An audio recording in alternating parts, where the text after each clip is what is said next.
ঘটনায় চলে যাই।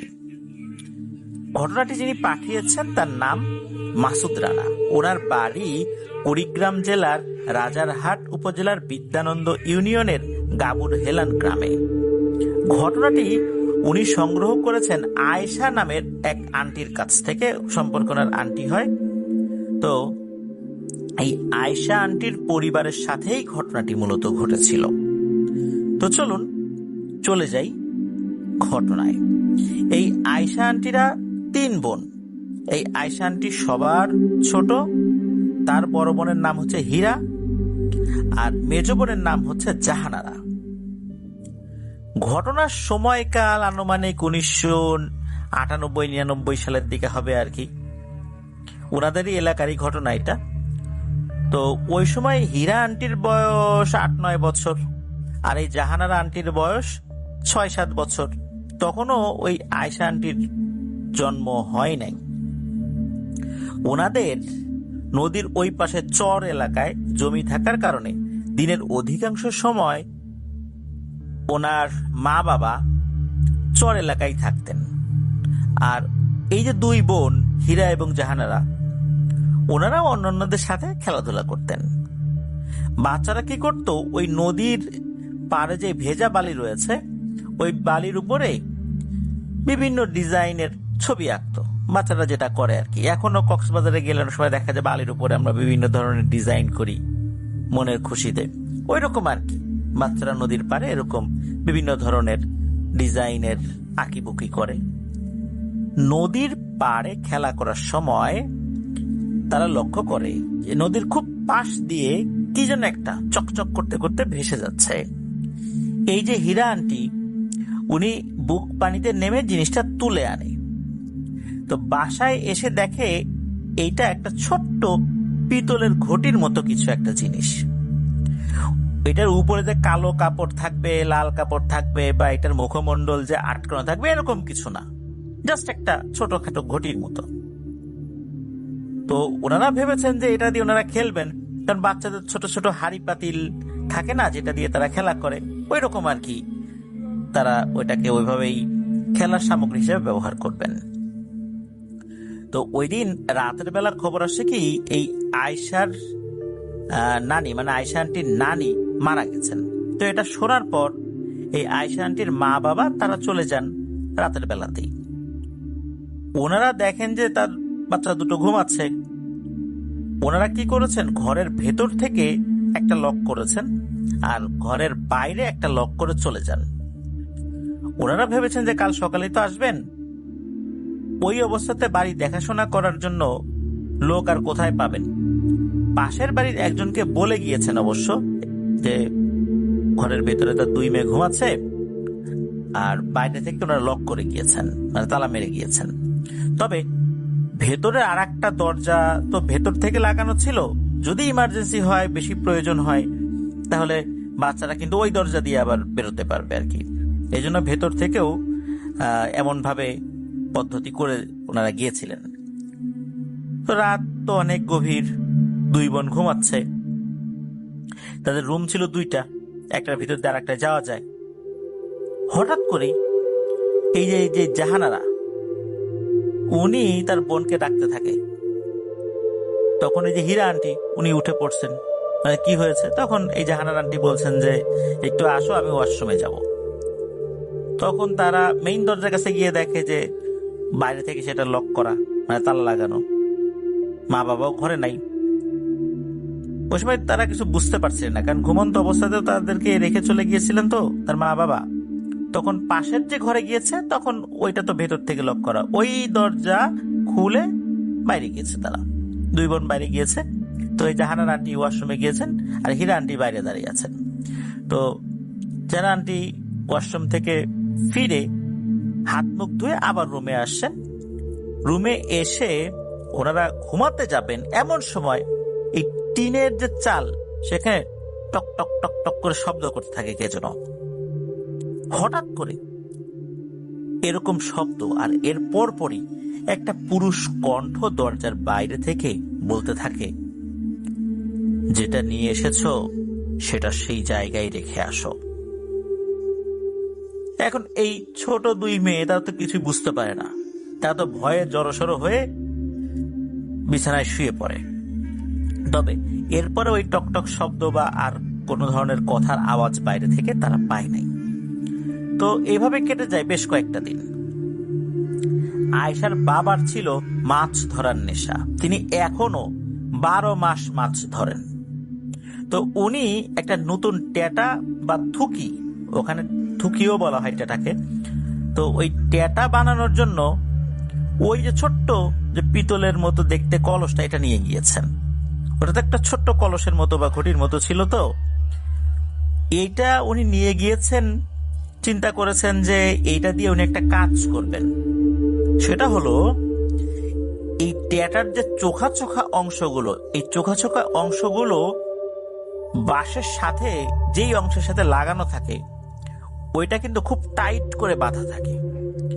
ওইটা যদি খুব টাইট করে বাঁধা না হয়, ওখান থেকে বাঁশ ফেটে যায়, মানে ফাটতে থাকে আর কি।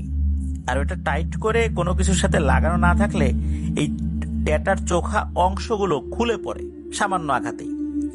তো এই আয়েশা আন্টির বাবার উদ্দেশ্য ছিল ওই বাঁশের অংশ যেন ফেটে না যায় এবং ট্যাটার চোখা অংশগুলো খুব শক্তভাবে বাঁশের সাথে লেগে থাকে।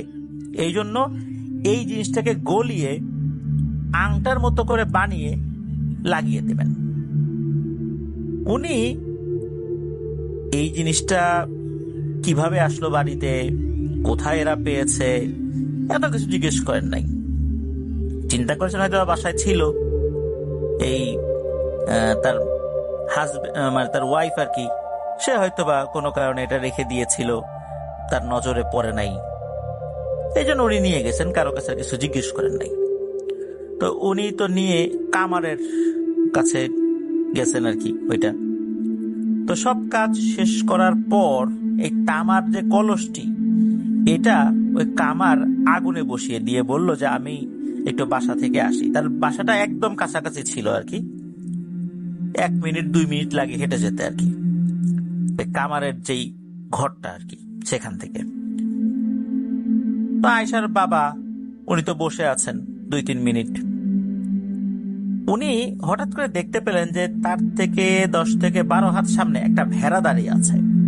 ওই এলাকায় কিন্তু অনেকেই ভেড়া পালে এবং বাজারের বিভিন্ন জায়গা দিয়ে কিছু ভেড়া চড়ে বেড়ায় আর কি। বাজারে বিভিন্ন সময় দেখা যাচ্ছে যে কেউ কলা খেয়ে তার খোসাটা ফেলে দিয়েছে, বা অনেক সময় অনেকে এমনিতেও ভেড়াদেরকে খেতে দেয়। কিছু ভেড়া আর কি এভাবেই ঘুরে বেড়ায়, আমরা বিভিন্ন বাজারে দেখি যে অনেক সময় ছাগল গরু এভাবে ঘুরে বেড়ায় আর কি, ওই রকম টাইপের ভেড়া কিন্তু ওই বাজারেও ছিল। তো উনি যখন ওই ভেড়াটাকে দেখেছেন, এটা নিয়ে তো আসলে ওনার চিন্তা ভাবনা করার কিছু নাই, কারণ এরকম ভেড়া বাজারে আরো আছে। ওই ভেড়াটা তার দিকে অদ্ভুত দৃষ্টিতে তাকিয়ে আছে। মনে হচ্ছে যে ভেড়াটা তার কাছে আসতে চাইছে কিন্তু পারছে না। এর মধ্যে কামারও চলে আসছে। কামার কি করেছে, ওইটাকে গলিয়ে একটা আংটা তৈরি করে খুব সুন্দর করে একটা টাইট ফিট ট্যাটা বানিয়ে দিয়েছেন এই আয়েশা আন্টির বাবাকে আর কি। তো আয়েশা আন্টির বাবা বাজারে আরো কিছু কাজ ছিল, সেগুলো করে বাড়ির দিকে হাঁটা দিয়েছেন। উনি লক্ষ্য করেন ভেড়াটি তার পিছন পিছন আসছে। এভাবে কিছু দূর আসার পর হঠাৎ করে এই আয়েশা আন্টির বাবার সাথে তার পরিচিত কিছু লোকদের দেখা হয়। তাদের সাথে গল্প করতে করতে বাড়ির পথে হাঁটা দেন। ওই ভেড়াটিকে উনি আর পরবর্তীতে দেখেন নাই। চিন্তা করছেন ওইটা হয়তো অন্য কোনো দিকে চলে গেছে, কেন এরকম ভেড়া তো আরো আছে আশেপাশে। ওনাদের বাড়িতেও কিন্তু বেশ অনেকগুলো ভেড়া ছিল, 20-25টার মতো ভেড়া ছিল আর কি, উনি পালতেন এগুলা। ওই এলাকায় অনেকে এটা পালে। পরের দিন এই আয়েশা আন্টিদের বাসার পাশে কোন এক বাড়িতে বিয়ের দাওয়াত পড়ে তাদের। তো ওনারা সবাই মিলে তো গিয়েছেন সেখানে। অনুষ্ঠানটা রাতে হবে। তো ওই যে ওই বাড়ির লোক আয়েশা আন্টির বাবাকে বলেন যে ভাই আপনার কিন্তু একটা কাজ আছে, আমার তো বাড়িতে লোকজন নাই, গরু জবাই, মাংস কাটা এগুলো তো লাগবে, এখন আপনাকে থাকতে হবে। আর আয়েশা আন্টির মাকে বলেছেন যে আপনি কিন্তু অন্য কোথাও যায়েন না, বাসায় তো আদা রসুন পেঁয়াজ কাটা এগুলো তো লাগবে, সাধারণত গ্রামের এই অনুষ্ঠানগুলোতে পাড়া প্রতিবেশী যারা আছেন, আত্মীয় স্বজনরা আছেন, তারা কিন্তু এই কাজগুলো করেন। কেউ মশলা বেটে দেন, কেউ পেঁয়াজ কেটে দেন, আলু কেটে দেন। এই কাজগুলো কিন্তু সবাই বেশ আনন্দ নিয়ে করে। তারপরে গরু ছাগল কাটা, এগুলোর মাংস তৈরি করা, মানে মাংস পিস পিস করে তৈরি করা, এগুলো কিন্তু সবাই মিলে বেশ উৎসব করেই প্রতিবেশীরা মিলে ওই অনুষ্ঠানটাকে সম্পূর্ণ করার জন্য তারা কাজ করেন। এটা গ্রামের একটা ঐতিহ্য বলতে হবে। শহর এলাকায় এটা খুব একটা দেখা যায় না। তো ওই কারণেই মূলত এই আয়েশা আন্টির মা বাবাকে ওনারা দাওয়াত দিয়েছিলেন। আর পরিবার সহ তো দাওয়াত আছেই। দিনের বেলাতে কাজ চলছে, এভাবে কাজ হতে হতে প্রায় সন্ধ্যা লেগে যায়। এদিকে হয় কি, এই যে হীরা এবং জাহানার আন্টি অন্য বাচ্চাদের সাথে যে খেলছিলেন, একটা পর্যায়ে তাদের খুব ঘুম আসছে। তখন মা বাবাকে বলছে যে আমরা ঘুমাবো। ওনাদের বাড়িটা ওই বাড়ি থেকে কয়েকটা বাড়ি পরেই ছিল। তখন এই আয়েশা আন্টির মা বলছেন যে তাহলে তোমরা চলে যাও বাসায়, আমরা পরে আসবো, আর খাবার দাবার হয়ে গেলে তখন তো তোমরা জানবাই। দুই বোন বাসায় চলে আসছে। বাসায় আসার পথে কোনো ধরনের কোনো অসুবিধা হয় নাই। সময়টা ছিল গরমকাল, ঝড় বৃষ্টির সময়ও ছিল অবশ্য। তখন ঘরে আসছে, ঘরে আসার পর জানালাটা খোলাই ছিল। তাদের যে ঘর, ওই ঘরের যে বেড়া, এই বেড়াটাও কিন্তু টিনের বেড়া ছিল, আর চাল তো টিনের ছিলই। তো তারা যখন শুয়ে পড়েছে, তখন তো অনেক রাত, বিষয়টা এরকম না, মানে এশার আজান তখনও দেয় নাই, এরকম একটা সময় হবে আর কি। তখন টিনের বেড়ায় টক টক টক টক আওয়াজ তারা শুনতে পায়। তখন যেহেতু বেশি রাত না, অনেকেই জেগে আছে আশেপাশে। এই দুই বোনের একজন উঠে গিয়ে দেখতে যায় যে বাইরে আসলে কি শব্দটা, কে করছে। এসে দেখে কিছুই নেই, না আবার ঘরের ভিতর চলে আসে। আসার পর শুয়ে পড়েছে। চাঁদের আলোতে জানালা দিয়ে দেখতে পায় যে একটা ভেড়া বাইরে দাঁড়িয়ে আছে। তখন তারা দুই বোন বলে, আরে কিরি, ভেড়া বাইরে কেন? এদের দুই বোনের কিন্তু একটা কাজ ছিল, সেটা হচ্ছে সন্ধ্যার আগেই ভেড়ার যেই গোয়ালটা, এটা আটকে দেয়া, সবগুলো ভেড়া ঠিকঠাক করে গোয়ালের মধ্যে ঢুকিয়ে আটকে দেয়া। যেহেতু তাদের অনেকগুলো ভেড়া ছিল, এখন দুই বোন চিন্তা করছে, যারে ভেড়া একটা বাইরে কিভাবে আসলো। এখন যদি আব্বা আম্মা জানতে পারে যে এই ভেড়া ঘর থেকে বাইরে বেরিয়ে আসছে, তাহলে তো বকাঝকা করবে। তখন এই দুই বোন কি করেছে, ওই ভেড়াটাকে ধরে ভেড়ার গোয়ালে আটকানোর জন্য ঘর থেকে বাইরে বেরিয়েছে। যখন ভেড়াটার কাছে গিয়েছে, ভেড়াটি হাঁটতে শুরু করে। ভেড়াটি কিছু দূর হেঁটে গিয়ে দাঁড়িয়ে থাকে, মনে হচ্ছে ভেড়াটি তাদের জন্যই দাঁড়াচ্ছে, কিন্তু কাছে গেলে আবার সামনের দিকে হাঁটতে থাকে। এরকম করতে করতে নদীর ওই জায়গাটাতে চলে আসে যেখানে এই কলসটা পাওয়া গিয়েছিল। এমন সময় পেছন থেকে একটা আওয়াজ ভেসে আসে, বলে ওদিকে যেও না। তো দুই বোনই পেছন দিকে তাকায়। এই শব্দটা দুই বোনই শুনতে পেয়েছিল। পেছন দিকে তাকিয়ে কাউকে দেখতে পায় না। তারা এখন আবার ওই ভেড়ার দিকে আগানো শুরু করে। ভেড়াটা ঘাটে বাঁধা একটা নৌকায় উঠে পড়েছে। এখানে একটা বিষয় বলে রাখা ভালো, যে নৌকায় করে এই ভেড়াগুলো প্রায় প্রতিনিয়তই নিয়ে যাওয়া হতো নদীর ওপাশে চর এলাকায় ঘাস খাওয়ানোর জন্য। তাই ভেড়াগুলো কিন্তু নৌকায় উঠতে বেশ পারদর্শী ছিল। যেহেতু সবসময় নৌকায় ভেড়াগুলো ওঠে, এই কারণে দুই বোন মনে করেছে যে ওই ভেড়াটা নদীর ওই পাশে যেতে চাচ্ছে, ওর মনে হয় ক্ষুধা লেগেছে, কারণ সবসময় তো নদীর ওই পাশে গিয়ে ঘাস খায়। এই জন্যই মনে হয় ইশারা দিয়ে ওই নদীর ওই পাশে যাওয়ার চেষ্টা করছে। আর নদীটা কিন্তু বড় না, ছোট নদী, অল্প সময় পার হয়ে যাওয়া যায়। আর এই যে আয়েশার বাবা, উনি একজন 5 ওয়াক্ত নামাজি ব্যক্তি ছিলেন। নামাজ শেষ করে ভেড়াগুলোকে ওই পারে নিয়ে যেতেন প্রতিদিন সকালবেলা, মানে ফজরের নামাজের পরে। তো তারা দুই বোন ভেড়ার সাথে সাথে নৌকায় উঠে পড়েছে। ভেড়াটি একদম নৌকার মাথায় গিয়ে দাঁড়িয়ে থাকে।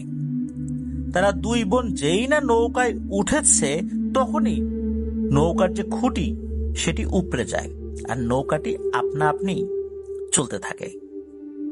স্রোতের অনুকূলে নদীতে নৌকাটা চলা শুরু করেছে। তারা দুই বোন ভাবছে যে আরে হলোটা কি, এদিক ওদিক কোনো মানুষ আছে কিনা তারা দেখার চেষ্টা করছে, কারণ হঠাৎ করেই নৌকাটা চলা শুরু করেছে। যদিও বা দুই বোনই সাঁতার জানতো, হঠাৎ পেছন থেকে একটা রাগে গোংরানোর মতো আওয়াজ তারা শুনতে পায়।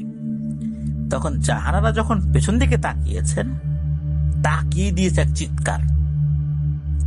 এই যে হীরা আন্টি, উনি যখন বোনের চিৎকার শুনে পেছন দিকে তাকিয়েছেন, উনিও দেন এক চিৎকার।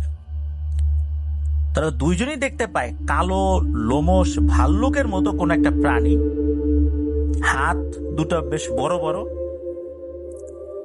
আর হাত পায়ের নখগুলো অনেক বড়, নৌকার এক মাথায় বসে আছে।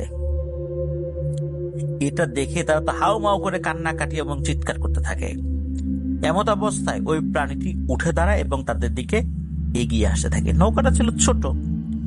এখন এই দুই বোন নৌকার আর এক মাথায় গিয়ে দাঁড়িয়েছে।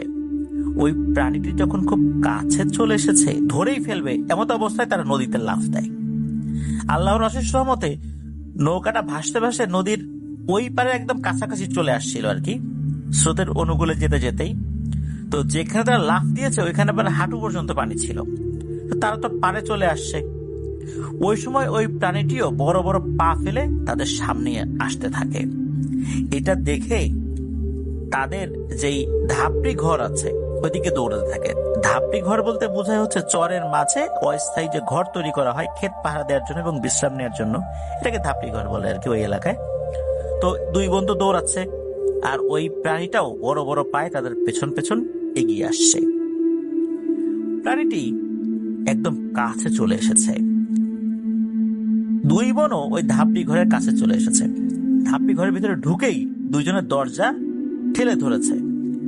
সমস্যা হলো ওই সমস্ত দরজাগুলোতে কোনো লক থাকে না, কিন্তু এভাবেই একটু ধাক্কা দিয়ে লাগানো যায়, আবার ধাক্কা দিয়ে খুলে ফেলা হয়। এগুলোতে কোনো তালা সিস্টেম নেই। যাই হোক, কিছুক্ষণ নীরব চারদিকে। হঠাৎ করে দরজার ভেতরে প্রাণীটি তার হাত ঢুকিয়ে দেয় আর তখন এই যে জাহানার আন্টির হাত চেপে ধরে আর তাকে বাইরে টানতে থাকে। জাহানার আন্টিকে অর্ধেকটা বাইরে নিয়েই গেছে, এমন সময় প্রাণীটি জাহানার হাত ছেড়ে দেয় এবং এক আত্মচিৎকার দিয়ে ওঠে। জাহানারা তখন আবার ঘরে প্রবেশ করে আর হাঁপাতে থাকে আর সেন্সলেস হয়ে যায়। এদিকে এই যে হীরা আন্টি, উনি বাইরে থেকে ধস্তাধস্তি মারামারির শব্দ শুনতে পান। এই হীরা আন্টিও তো ভয়ে শেষ। দুজনই তো আসলে ছোট মানুষ, একজন তো সেন্সলেস হয়ে গেছেন আর একজন তখনও সেন্সলেস হন নাই। তবে বেশ কিছুক্ষণ পর চারদিকে যখন নীরব হয়ে যায়, তখন হঠাৎ করে দরজায় আবার কেউ টাস টাস শব্দ করে এবং কেউ একজন বলতে থাকে, বলেছিলাম নদীর ওদিকে যাস না। তো যখনই এই কথা শুনেছে, এই হীরা আন্টি তো আগে থেকে ভয়ে ভয়ে ছিল, সেও সেন্সলেস হয়ে পড়ে যায়। আর হীরা আন্টি যখন চোখ খোলে তখন সে দেখে সে বাড়িতে আর তার বোন জাহানারা ঘুমাচ্ছে। হীরা আন্টি তো নিজেকে বাড়িতে দেখেও অবাক। ততক্ষণে সকাল হয়ে গেছে। সে যায় মায়ের কাছে। তখন এই হীরা আন্টি হাঁপাচ্ছিল। তখন তার মা বলে, কি হয়েছে রে মা? এদিকে আবার জাহানার আন্টি, উনিও জেগে উঠেছেন। উনি হাউ মাউ করে কান্নাকাটি শুরু করে দিয়েছেন। তার মা আবার গিয়েছে জাহানার আন্টির কাছে। জাহানার আন্টির কাছে যেতেই গত রাতে যা যা ঘটেছে সব কথা সে বলতে শুরু করে। হীরা আন্টি প্রথমে ভেবেছিলেন যে এটা হয়তো বা স্বপ্নের মধ্যে দেখেছেন। তার বোনের কাছে ঘটনা শোনার পর সেও বলতে থাকে তার মাকে, হ্যাঁ হ্যাঁ এরকম ঘটনা ঘটছে। এদিকে তার মা তো এটা বিশ্বাসই করতে চায় না। আর বিশ্বাস করবে কিভাবে? ঘটনা যদি চরে ঘটে, দুইজনই যদি সেন্সলেস হয়ে ওই চরের ধাপড়ি ঘরে পড়ে থাকে, তাহলে তারা বাড়িতে ঘরের মধ্যে কিভাবে ঘুমাচ্ছিল? কে তাদেরকে বাড়িতে নিয়ে আসলো?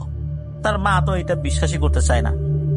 তখন এই জাহানারা আন্টি তার যে হাতটা, যেই হাতে উনি হ্যাচকা টান খেয়েছিলেন, এই হাতটি তার মাকে দেখান।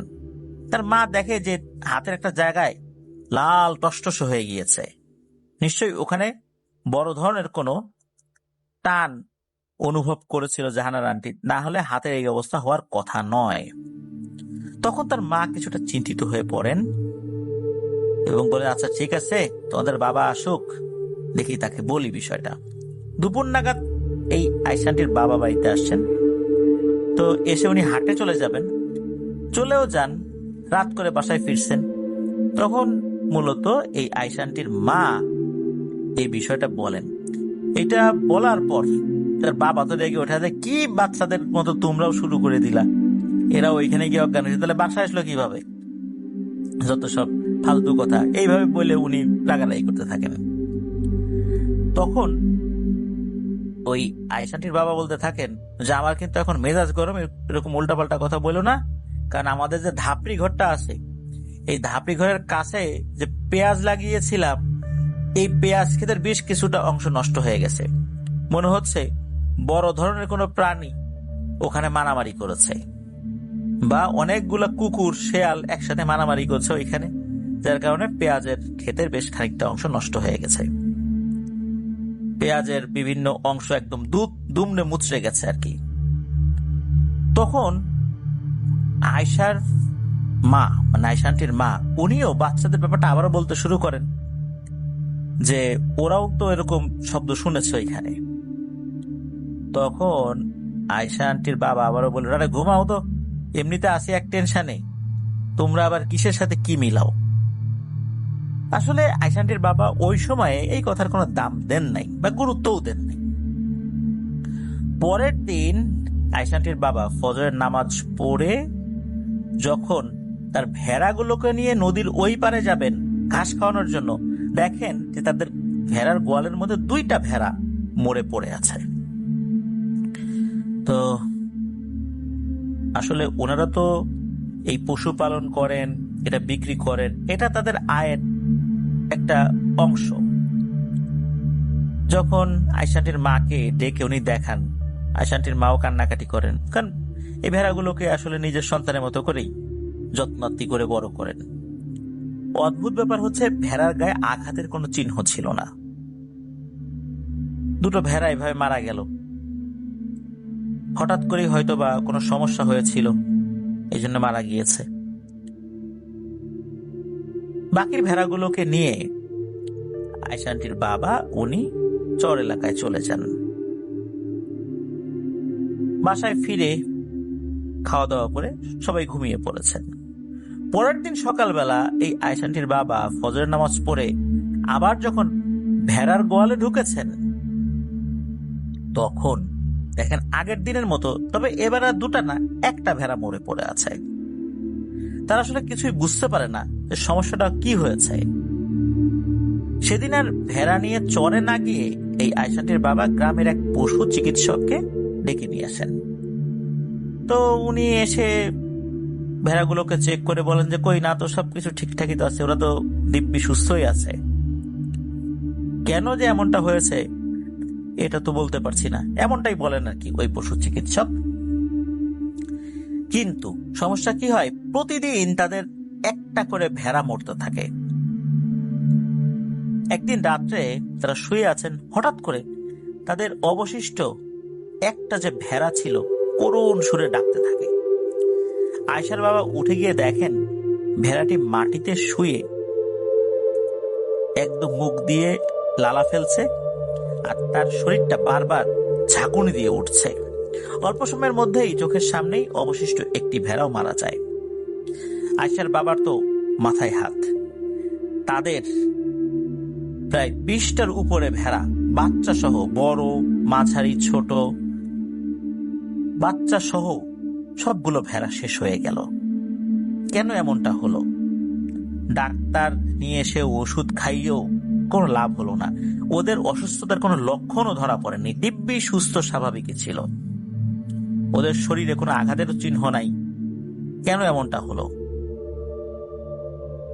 টানা কয়েকদিন পরিবারের সবারই খুব মন খারাপ ছিল, আর থাকারই কথা। কারোর সাথে ভালো করে কথা বলেন না, একা একা থাকেন। ভেড়াগুলোকে নিয়ে প্রতিদিন সকালবেলা যেতেন আর কি চর এলাকায়। এখন ডেইলি রুটিনের একটা অংশে বড় একটা ধাক্কা লেগেছে। ওনারা গরিব মানুষ, এতগুলো ভেড়া মারা যাওয়া মানে আর্থিক বড় ধরনের একটা ধাক্কা। যাই হোক, আস্তে আস্তে বিষয়টা স্বাভাবিক হতে থাকে কয়েকদিনের মধ্যে। এবার খবর আসতে থাকে যে পাশের বাড়ির একটি গরু মারা গেছে, যেই গরুটা স্বাভাবিকই ছিল, অসুস্থ ছিল না। আর এই যে আইসান্টিদের বাড়িতে যে ভেড়া মারা যাচ্ছিল, এটাও কিন্তু গ্রামে ছড়িয়ে পড়েছিল যে প্রতিদিন একটা করে ভেড়া মারা যায়।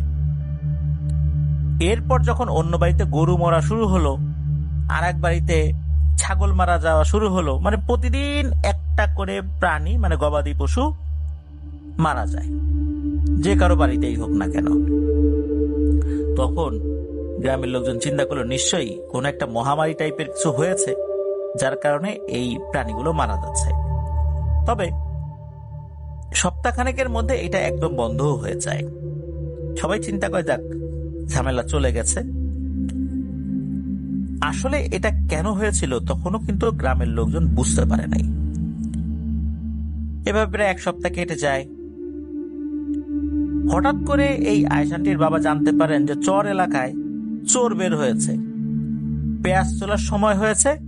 এই চোরগুলো নাকি পেঁয়াজ তুলে বস্তায় ভরে চুরি করে নিয়ে পালাচ্ছে। তো আয়সান্টির বাবা বলেন যে হাই হাই, ভেড়াগুলো তো সব শেষ। এখন চোর যদি এখন পেঁয়াজও তুলে নিয়ে চলে যায়, তাহলে বাঁচবো কিভাবে? তিনি ঠিক করেন ওই যে ধাপড়ি ঘর আছে না, ওই ধাপড়ি ঘরে রাতের বেলা থেকে উনি পেঁয়াজ পাহারা দেবেন।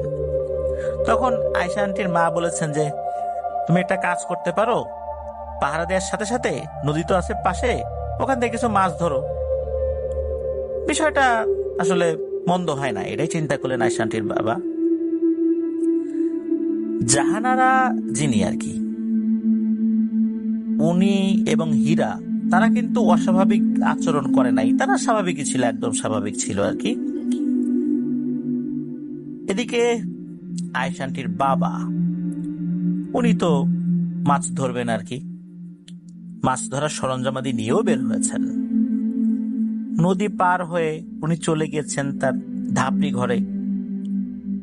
এরপর উনি মাছ ধরায় মনোনিবেশ করেন। আবার নদীর পাড়ে গিয়ে মাছ ধরার সময় এতটাই মগ্ন হয়েছিলেন আর কি মাছ ধরাতে, যে ওনার ব্যাটারির, মানে টর্চের যে ব্যাটারি আর কি, এটার যে চার্জ শেষ হয়ে গেছে, এটা উনি খেয়ালই করেন নাই। হঠাৎ করে আকাশের অবস্থা খারাপ হয়ে যায়, মেঘ গর্জন করতে থাকে, ঝুমঝুম করে বৃষ্টিও নেমে আসতে থাকে আর কি, বৃষ্টি নামা শুরু করে। তখন উনি দ্রুত আবার ধাপড়ি ঘরের দিকে পথ চলা শুরু করেছেন। এদিকে যখন বৃষ্টি বেশি জোরে আসা শুরু হয়েছে, উনি দৌড় দিয়েছেন, ধাপড়ি ঘরের কাছে চলে আসছেন। উনি দেখেন যে ধাপড়ি ঘরের যে দরজার সামনে কেউ দাঁড়িয়ে আছে। উনি ঘরে প্রবেশ করার পর লোকটাকে বলতে থাকে, আরে ভাই বাইরে দাঁড়িয়ে আছেন কেন, ভিজে যাবেন তো, ভিতরে আসেন। তখন লোকটা ধাপড়ি ঘরে প্রবেশ করে। তো আয়সার বাবা, উনি যে গামছাটা নিয়ে এসেছিলেন সেটা দিয়ে উনি ওনার মাথা গা মুছতে থাকেন। তো আয়সান্টির বাবা দেখলেন যে এই লোকটি ঘরের ভিতর ঢুকলেও দরজার পাশেই বসে আছে, মনে হচ্ছে মন খারাপ করে সে বৃষ্টি পড়া দেখছে। তখন এই আয়সান্টির বাবা জিজ্ঞেস করেন যে ভাই আপনার বাসা কোথায়, আপনি তো এই গ্রামের বললে আমার মনে হচ্ছে না, আগে তো দেখি নেই। তো লোকটির সাথে কিছু সময় আলাপচারিতা হয়, উনি স্বাভাবিকভাবেই কথা বলছিলেন ওই লোকটা আর কি। তো বৃষ্টি থেমে গেছেই প্রায়, লোকটি কোনো কথা ছাড়াই হু হু করে কান্নাকাটি শুরু করেছে। তখন আয়সান্টির বাবা বলছেন যে এ ভাই কি হয়েছে, কান্না করেন কেন? কিন্তু লোকটি সমানে কান্না করেই যাচ্ছে। আয়সান্টির বাবা লোকটার পিঠে হাত দিয়ে আলতো করে সান্ত্বনার যেই একটা ভাষা আর কি, হাত দিয়ে আমরা অনেক সময় সাপটে দেই মাথা পিঠ, ওরকম করে বলছেন যে ভাই কান্নাকাটি করছেন কেন, আমাকে বলেন, আমি কোনো সমাধান করতে পারবো। কিন্তু ওই লোকটা কোনো জবাব দেয় না। যেহেতু লোকটা জবাব দিচ্ছে না, একটা পর্যায়ে এসে আয়সাটির বাবা আর কোনো কথা বাড়ান না।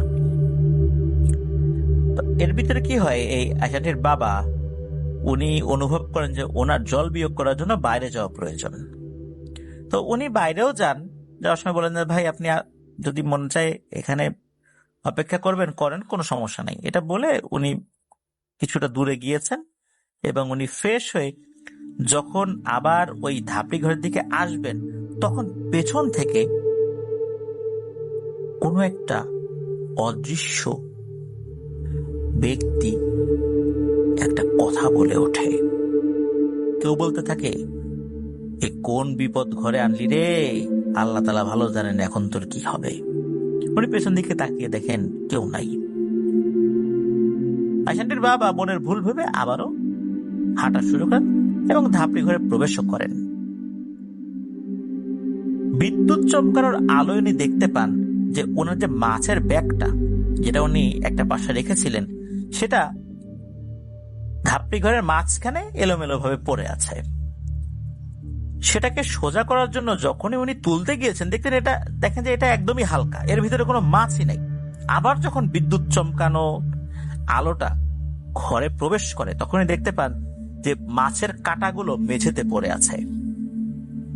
উনি ভাবতে থাকেন আসলে হলোটা কি। ভাবতে ভাবতে সামনের দিকে তাকিয়েছেন, আবারও বিদ্যুৎ চমকানোর আলোয় উনি দেখতে পান যে এই যে লোকটা এতক্ষণ উল্টো দিকে মুখ দিয়ে বসেছিল, সেই জায়গায় এখন একটা ভাল্লুকের মতো প্রাণী তার দিকে মুখ দিয়ে বসে আছে। এইটা দেখার পর তো আয়সাটির বাবার কলিজায় আর পানি নাই। এই ভয়ঙ্কর দৃশ্য দেখে উনি এই ধাপড়ি ঘরের যে বেড়া, ওটা পাটখড়ি বেড়া ছিল, বেশ আগের বেড়া ছিল, তো দুর্বল ছিল, এই বেড়া ভেঙে উনি দিয়েছেন এক ভৌ দৌড়। অনেকদিন হওয়ার কারণে মূলত বেড়াটা খুবই দুর্বল ছিল, যার কারণে অনায়াসেই উনি এটা ভেঙে বেরোতে পেরেছিলেন। আর ধাপড়ি ঘরগুলো সাধারণত দুর্বল ভাবেই বানানো হয়, এটা তো টেম্পোরারি ঘর। তো যাই হোক, উনি দৌড় দিয়ে ওনার নৌকার কাছে চলে আসেন। নৌকার দড়ি খুলে বইটা দিয়ে উনি সজোরে ধাক্কা দিয়েছেন নৌকাকে পানির উপরে নেয়ার জন্য। কিন্তু নৌকা তো আর আগায় না কেন?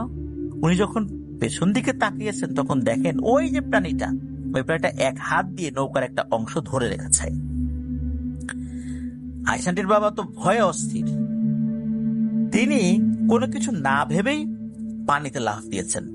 যেহেতু নৌকাটা ছাড়াও উনি সাঁতরে পার হতে পারবেন, কারণ এর প্রশস্ততা খুব বেশি ছিল না, মানে নদীর প্রশস্ততার কথা বলছি। উনি সাঁতরে এক পাশে চলে আসেন, মানে অপর পাশে চলে আসছেন।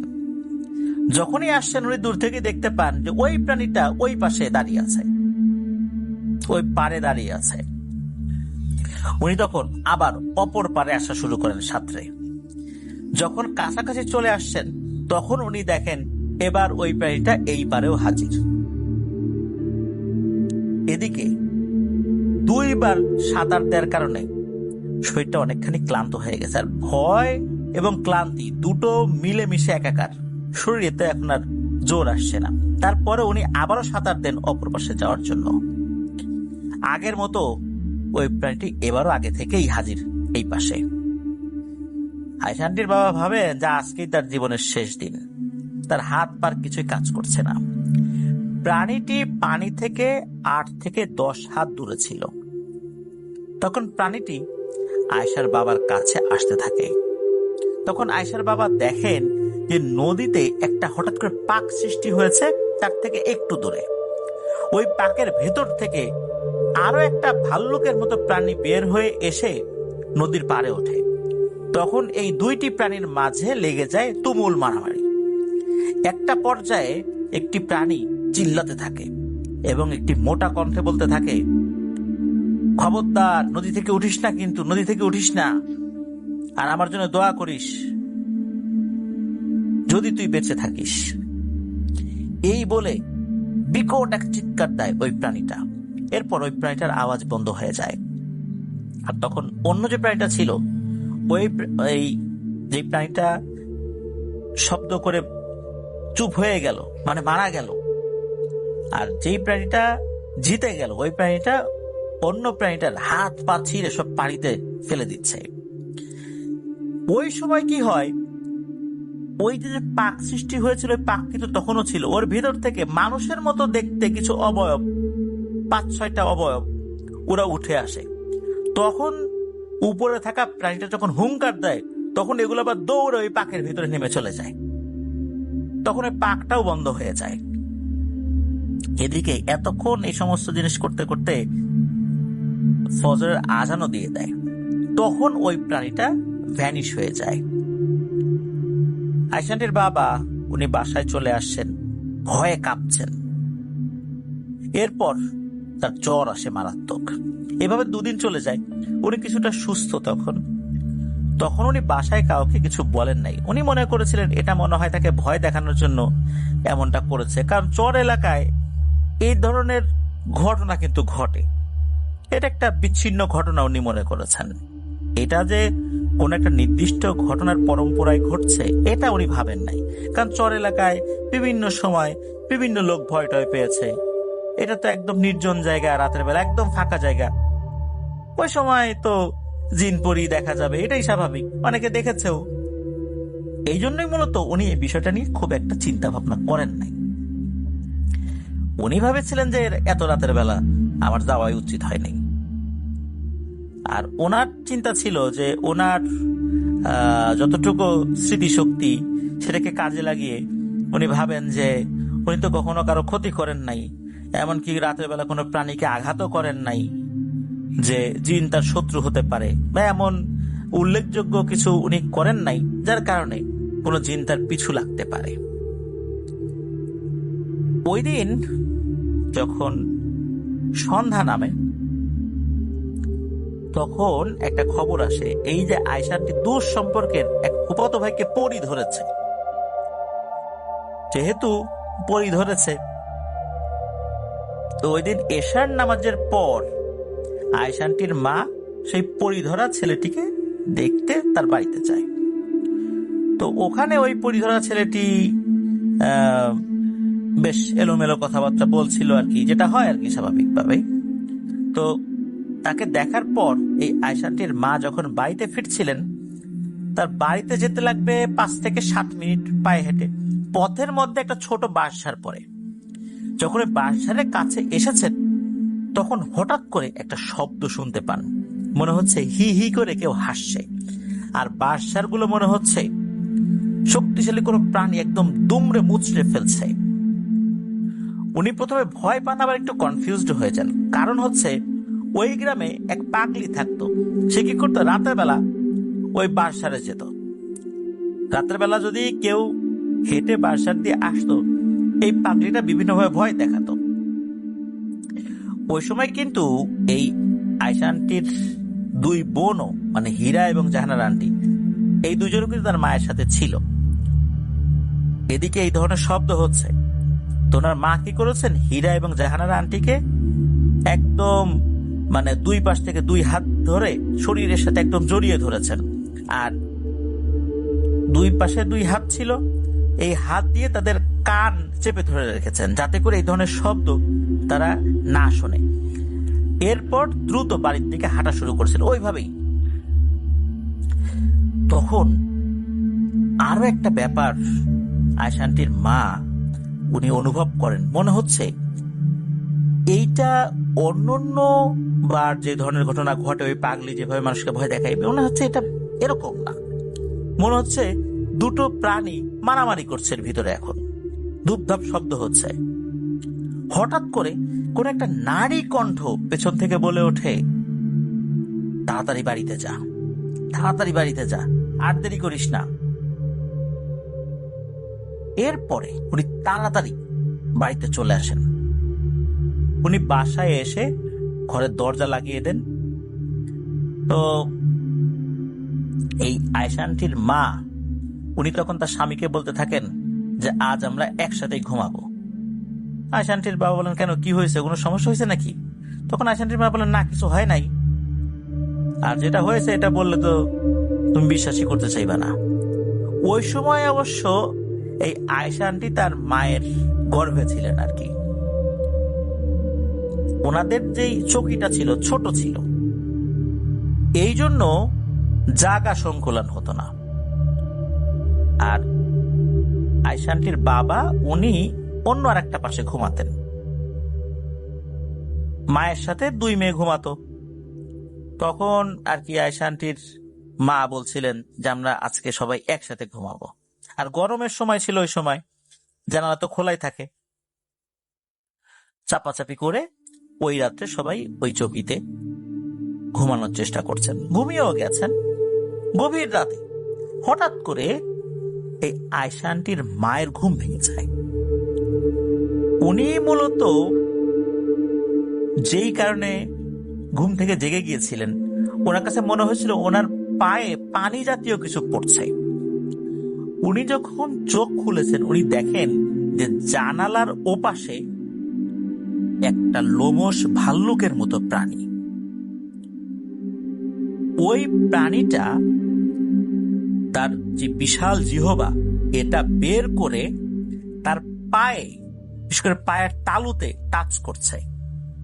বিশেষ করে আমরা বিভিন্ন প্রাণীগুলোকে দেখি জিহবা দিয়ে বিভিন্ন জিনিস চাটে, ওই রকম আর কি। আর এই কারণেই মূলত তার ঘুমটা ভেঙে গিয়েছে।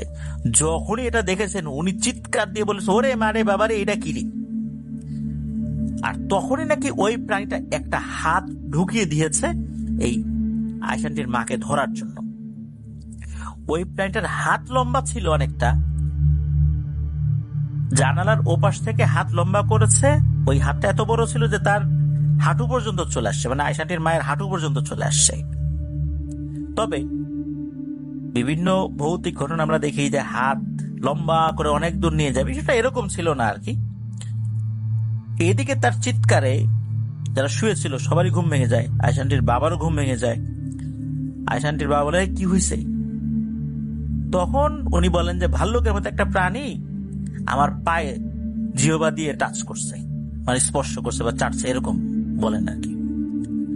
যখনই এই ভাল্লুকের মতো প্রাণী কথাটা শুনেছেন আয়েশা আন্টির বাবা, তখনই উনি ভয়ে অস্থির।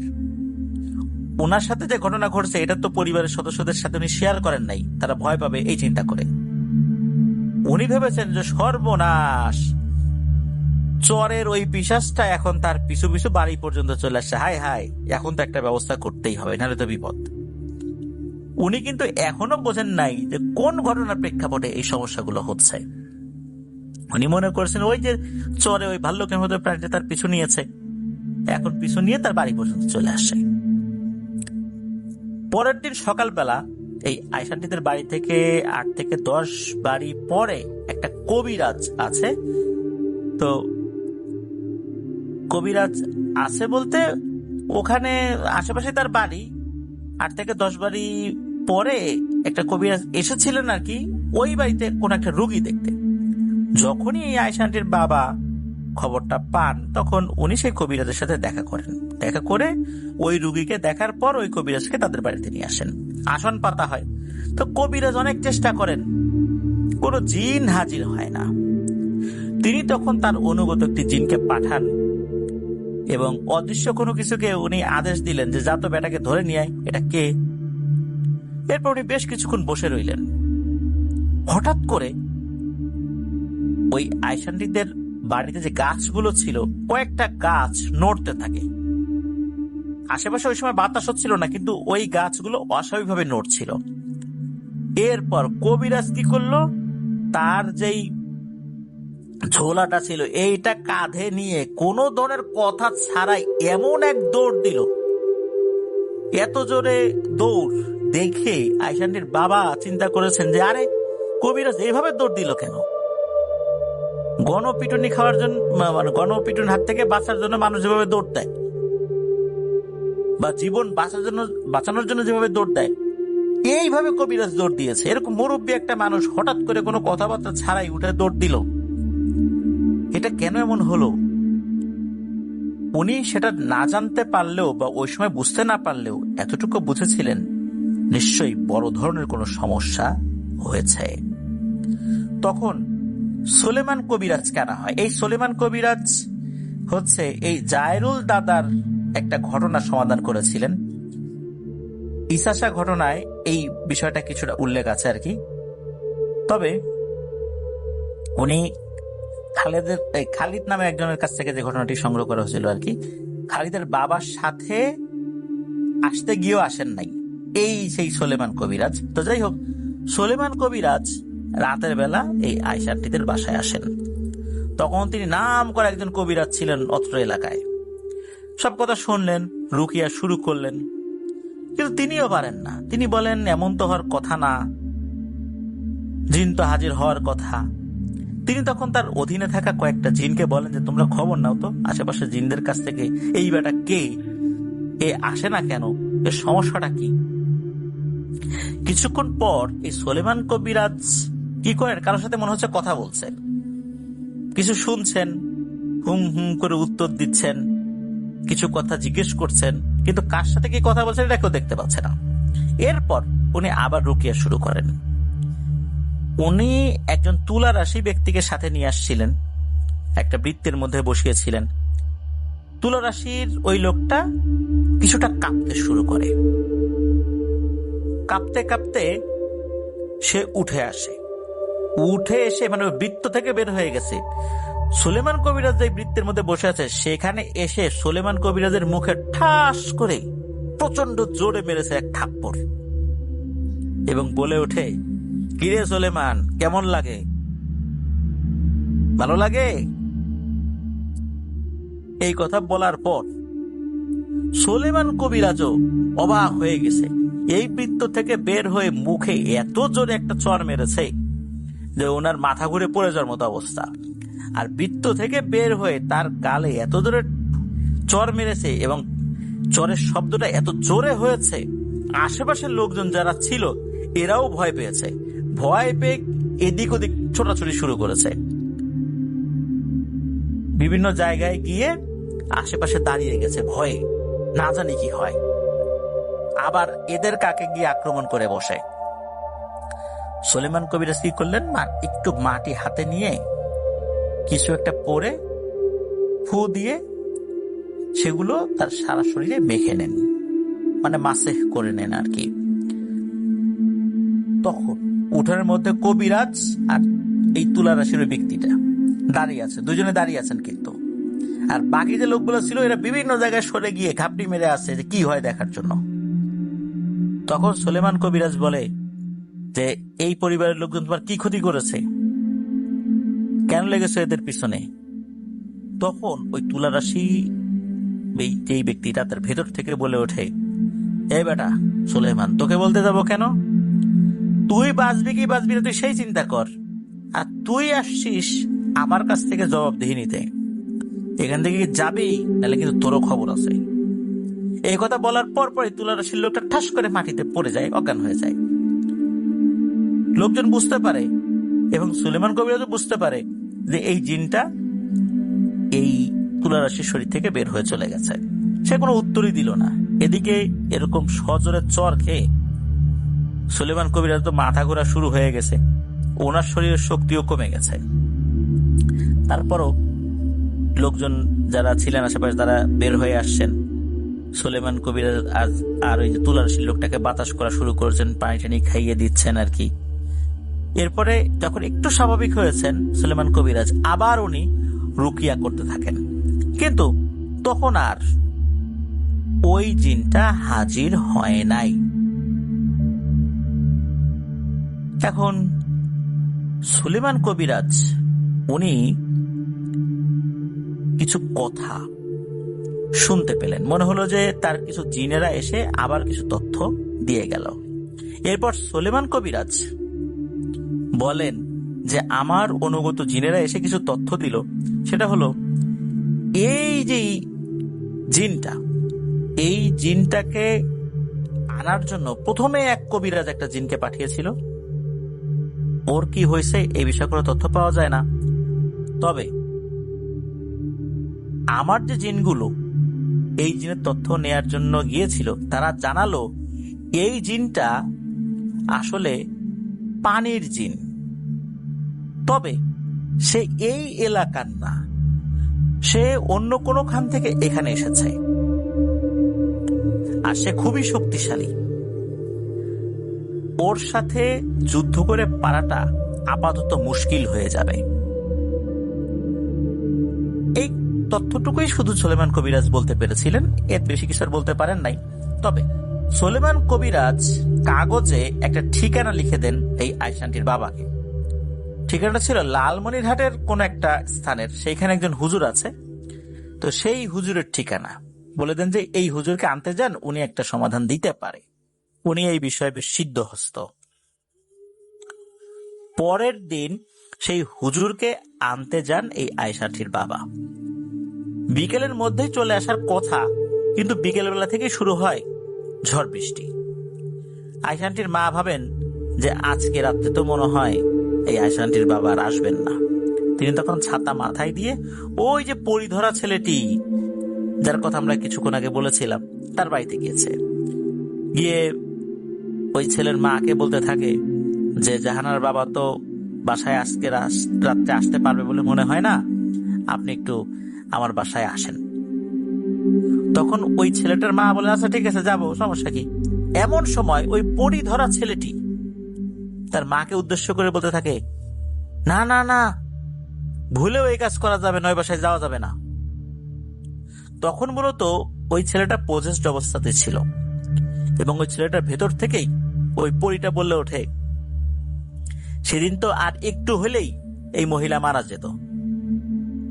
আমি তখন আপনার ছেলের গা থেকে বের হয়ে চলে যাচ্ছিলাম ওই বাঁশের কাছ দিয়ে, হঠাৎ করে দেখি যে একটা শক্তিশালী জিন এই জাহানারার মাকে মারতে যাচ্ছিল। তো এই মহিলাটা আপনাদের আত্মীয় হওয়ার কারণে আমি জীবনের ঝুঁকি নিয়ে ওই জিনটার সাথে কিছুক্ষণ লড়াই করি, এরপরে আমি নিজেই পালিয়ে যাই। আর তখন আমি বলেছিলাম জাহানারার মাকে যে তাড়াতাড়ি চলে যান। এরপর জাহানারার মা বুঝতে পারেন যে আসলে কেন ওই সময়ে উনি একটি মেয়েলি কণ্ঠে শুনেছিলেন। তো যাই হোক, এই বিষয়টা যখন উনি শুনলেন, আর ওই বাড়ির যেই মহিলাটা, মানে বিশেষ করে ওই যে পরিধরা যে ছেলেটার মা যখন জানতে পারলেন যে এই ব্যাপার, আর পরিটাও নিষেধ করছে, তখন উনিও আর সাহস করলেন না। এরপর আবার ছাতা মাথায় দিয়ে উনি চলে আসেন বাসায়। পাশের বাড়ির আর একজন মহিলাকে উনি ডেকে নিয়ে এসেছিলেন আর কি। তো তাকে নিয়ে আসেন, রাত্রে খাওয়া দাওয়া করে শুয়ে পড়েছেন। ঝড় বৃষ্টির রাত, তো রাত একটু গভীর হতেই আবার ঝড় বৃষ্টি খুব প্রকট আকার ধারণ করে। এমন ঝড় বৃষ্টি শুরু হয় মনে হচ্ছে যে ঘর বাড়ি এখনই ভেঙে যাবে। এটা ন্যাচারাল ঝড় বৃষ্টি ছিল, জিন পরি ঝড় বৃষ্টি ছিল না। হঠাৎ করে টিনের চালের পর ধপাস করে কিছু একটা পড়ার আওয়াজ হয়। আচমকাই আওয়াজে সবাই তো ভয় পেয়ে যান। ওনারা ভাবেন এই ঝড়ের কারণে কোনো গাছের ডাল উড়ে এসে হয়তো বা পড়েছে, কিন্তু না, টিনের উপর দিয়ে মনে হচ্ছে কোনো কিছু দৌড়াদৌড়ি করছে। এর কিছুক্ষণ পর এই দৌড়াদৌড়ির শব্দটা থেমে যায়। এরপর মনে হচ্ছে টিনের চালের পর ঠক ঠক করে টোকা দিয়ে কেউ কিছু একটা বলার চেষ্টা করছে, তবে কি বলছে এটা বোঝা যাচ্ছে না।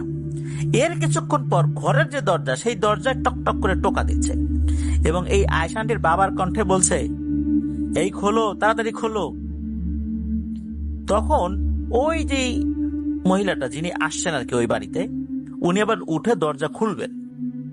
তখন কি মনে করে এই আয়শান্টির মা বলে, এই দরজা খুলো না, দাঁড়াও দাঁড়াও, বিষয়টা বুঝে নেই। তিনি ওই মহিলার হাতটা খপ করে ধরে টেনে আবার বিছানায় বসিয়ে দেন।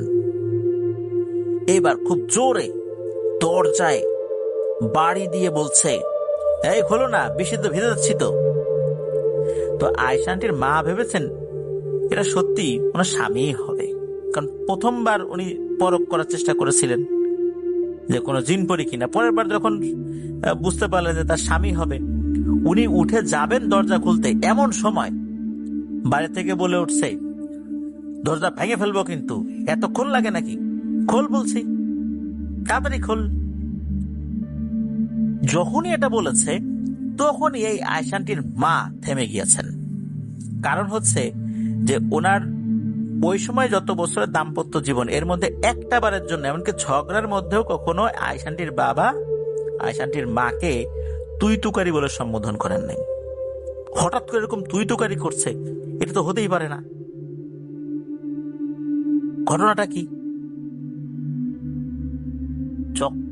যখন উনি এই বিষয়টা চিন্তা করেছেন তখন উনি আর দরজা খোলেন না। এরপর বাইরে থেকে হো হো করে একটা হাসির শব্দ আসে, আর দরজা একবার বাড়ি দেয়। মুহূর্তের মধ্যে মনে হচ্ছে ঘরের পেছনের টিনে একবার বাড়ি দেয়, আবার মনে হচ্ছে ঘরের অপর পাশে একটা বাড়ি দেয়। এত দ্রুত কিন্তু কেউ দৌড়ে গিয়েও বাড়ি দিতে পারে না। চতুর্দিক থেকে প্রতি সেকেন্ডে সেকেন্ডে মনে হচ্ছে ধাম ধাম করে বাড়ি দিচ্ছে টিনের বেড়ার উপরে। বুঝতে পারেন যে এটা স্বাভাবিক কিছু না। এদিকে ভয়ে তো ঘরের ভিতরে এই 4 জন নারীর অবস্থা খারাপ।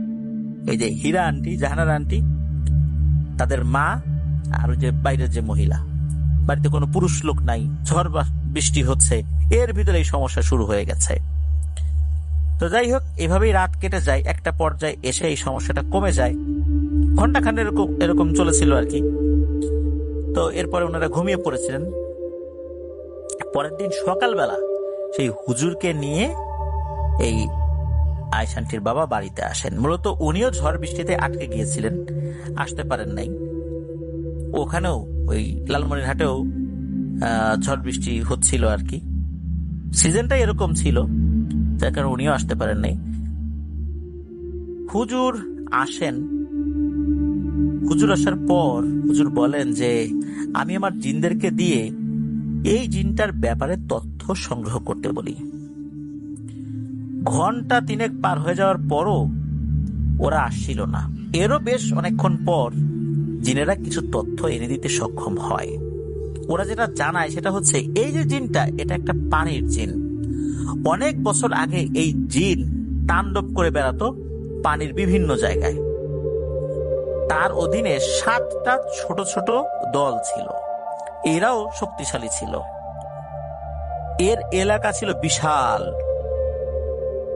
যখন মন চাইতো তখনই নদীতে গোসল করা মানুষকে ধরে নিয়ে আসতো। প্রথমে মারতো না, তাদেরকে বন্দি বানিয়ে রাখতো। এতে করে তারা খুব মজা পেত। আর এই বন্দি মানুষদের একটা সময় রক্ত খেয়ে এরা শক্তিশালী হতো। তো যে বিশাল এরিয়া নিয়ে এই জিনটা রাজত্ব করত, তাণ্ডব চালাতো, এই কারণে ওই এরিয়ার লোকজন তারা পানিতে নামতেই ভয় পেত। নামলেই ভয়ঙ্কর কিছু একটা হবে, এরকম একটা আতঙ্কে তারা থাকতো। অনেক হুজুর কবিরাজ দেখিয়েও কোনো লাভ হয়নি। তো তারা এক হুজুরের খোঁজ পান, সেখান থেকে হুজুর নিয়ে আসা হয়। ওই হুজুরের মা বাবা হারা একটি নাতি ছিল। নাতির বয়স ছিল 8-10 বছর। সবসময় ওই নাতিকে উনি সাথে রাখতেন, কারণ হচ্ছে যে বাড়িতে অন্য কেউ ছিল না। আর নাতিটাকেও উনি ওনার মতো করে ছোট বয়স থেকেই গড়ে তোলার চেষ্টা করছিলেন আর কি। তো হুজুর ওই গ্রামে এসে তার নাতিকে নিয়ে নামাজ পড়তে যান। নামাজ পড়ার পর মানুষজন আসে, কার কার সন্তান হারিয়েছে, কিভাবে হারিয়েছে, এগুলো উনি শোনেন। এদিকে হয় কি, ওনার যে নাতি, সেও তো ছোট মানুষ, সে অন্য বাচ্চাদের সাথে খেলাধুলা করা শুরু করে। কারণ ওইখানে আরো অনেক বাচ্চারা আসছিলেন আর কি। বিশেষ করে ওইখানে যে গার্ডিয়ানরা আসছিলেন তাদের সাথে তার বাচ্চারাও তো আসছে, তাদের সাথে খেলাধুলা শুরু করেছে। হুজুর তো কার কি সমস্যা এগুলো শুনতে ব্যস্ত। তো খেলার সময় একটা পর্যায়ে বাচ্চাদের সাথে ওই বাচ্চাটা নদীর পাড়ে চলে যায়। অন্য ছেলেরা বলে, এই শোনো, নদীতে নেমো না, কিন্তু নদীতে নেমো না। সে বলে যে নামলে কি হবে। এই বলতে বলতে ওই বাচ্চাটা নদীতে গোড়ালি অব্দি পানিতে নেমে যায়। তখন অন্য বাচ্চারা বলে যে শোনো, নদীতে নেমো না, এই নদীতে ভয়ঙ্কর কিছু একটা জিনিস আছে, তোমার দাদা তো এই সমস্যার সমাধানের জন্যই আসছে, নদীতে নেমো না। তখন ওই বাচ্চা আরো একটু নদীর পানিতে নামে, বলে যে কই কিছু নাই তো। তখনই নাকি হ্যাচকা টানে এই বাচ্চাটাকে পানির মধ্যে কিছু একটা নিয়ে যায়, তাকে আর পাওয়া যাচ্ছিল না। এদিকে ওই বাচ্চারা দৌড়ে এসে বলে যে এই ঘটনা। তখন বাচ্চার দাদা দ্রুত চলে আসে সেই জায়গায়, নদীর ওখানে। এখন তার একমাত্র নাতিকে এভাবে নিয়ে গেছে, অথচ উনি কিনা সমস্যার সমাধান করতে আসেন, তার নাতিকেই নিয়ে চলে গেছে। এখন কিভাবে এটা সমাধান করবেন? যারা যারা হারিয়ে গেছে তাদের লাশটাও আর কখনো পাওয়া যায় নাই। আশেপাশের অনেক দূর পর্যন্ত অনেক সময় দেখা যায় নদীতে হারিয়ে গেলে অনেক দূরে লাশ ভেসে আসে, ভেসে ওঠে বা পাওয়া যায়, কিন্তু না, যারা যারা হারিয়েছে অত্র এলাকায় তাদের কারো লাশই পাওয়া যায় নাই। দূর দূরান্তেও কোনো লাশ ভেসে উঠেছে বলে কেউ জানেন না। এখন তার একমাত্র নাতিকে নিয়ে গেছে, এটা সমাধান কিভাবে হবে? উনি কিছু জিনকে পানির নিচে পাঠান, এই জিনগুলো ফেরত আসে না। উনি খুব চিন্তিত হয়ে পড়েন, কি করবেন? এদিকে গ্রামবাসী নদীর পাড়ে এসে হাজির হয়েছে। তিনি আরো কিছু জিনদেরকে পাঠান। এই জিনেরা ফেরত আসে, তবে তারা জানায় যে নদীর তলদেশে বিস্তীর্ণ এলাকা খুঁজেও তার নাতির খোঁজ খবর তারা পায়নি। জিনেরা বলে যে নদীর গভীর থেকে গভীরতম স্থানে তারা খুঁজেছে, কিন্তু পাওয়া যায়নি। আর তাদের কিছু সীমাবদ্ধতা আছে, কারণ তারা স্থলভাগের জিন, তারা নদীর অনেক গভীর, যেটা বোঝায় আর কি, ওই পর্যন্ত তারা যেতে পারে না। এটা তাদের একটা সীমাবদ্ধতা। তবে তাদের যতটুকু সামর্থ্য ছিল তারা গভীর থেকে গভীরতম স্থানে যাওয়ার চেষ্টা করেছে। এখন সেই হুজুর, উনি তো অসহায়ের মতো দাঁড়িয়ে থাকেন। উনি আসলে চিন্তাই করতে পারছেন না কি থেকে কি হয়ে গেল। এখন উনি কি করবেন? সমস্যার সমাধান করতে এসে উনি নিজেই এখন সমস্যায় পড়ে গেছেন। হুজুর বলেন যে রাতের বেলা এখানে আমি আসন পাতব, দেখি কি করা যায়। হুজুর রাতের বেলা ওই নদীর পাড়েই আসন পাতেন, কিছু শক্তিশালী জিনদেরকে ডাকেন। এরাও তন্ন তন্ন করে খোঁজে, কিছুই পায় না। কিন্তু এত কিছুর মধ্যে একটা জিনিস ঘটে যায়, যেটা অনেকগুলো রহস্যের সমাধান করে দেয়। পানির নিচে তন্ন তন্ন করে খুঁজে না পাওয়া গেলেও হুজুরের অনুগত একটা জিন অন্য একটা জিনকে ধরে নিয়ে আসে।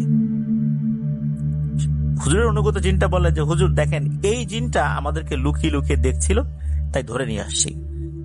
কেন লুকিয়ে লুকিয়ে দেখছিল? নিশ্চয়ই এখানে যে ভয়ঙ্কর ঘটনাগুলো ঘটছে এর সাথে এই লোকটার বা এই জিনটার একটা সম্পর্ক রয়েছে। হুজুর তখন ওই জিনকে প্রশ্ন করে, এই বেটা কে তুই, আর এখানে কি করছিস? ওই জিন তো কোনোভাবে কিছু বলতে চায় না। তখন হুজুর নির্দেশ দেন যে এই বেটাকে বেধড়ক পিটুনি দাও, মায়ের খাওয়ার পরে নিশ্চয়ই বলবে। তখন তার অনুগত জিনেরা ওই জিনটাকে বেধড়ক পিটানো শুরু করে। একটা পর্যায়ে জিন বলে, আচ্ছা বলছি। তখন ওই জিনটা যে তথ্য জানায় তা শুনে উপস্থিত অন্য জিনদেরও পিলে চমকে যায়। ওই জিনটা জানায় যে আপনি যে বাচ্চাকে খুঁজছেন সে কার কাছে আছে জানেন? সে ভেলাসুরের কাছে আসে। সে আমাদের মতো জিন, কিন্তু সে অন্য প্রজাতির। সে মারিদ প্রজাতির জিন। এই মারিদ প্রজাতির জিনেরা খুবই শক্তিশালী হয়ে থাকে। এরা মরুভূমিতে থাকলেও এদের একটা গোত্র পানিতেও থাকে, আর এরা পানির গভীর থেকে গভীর স্থানেও থাকতে পারে। মূলত গভীর থেকে গভীর স্থান বলতে পানির যে তলদেশ, সেই তলদেশে যে মাটি রয়েছে, এই মাটির নিচে এরা থাকে মূলত। এই জন্য এদেরকে খুঁজে পাওয়া যায় না।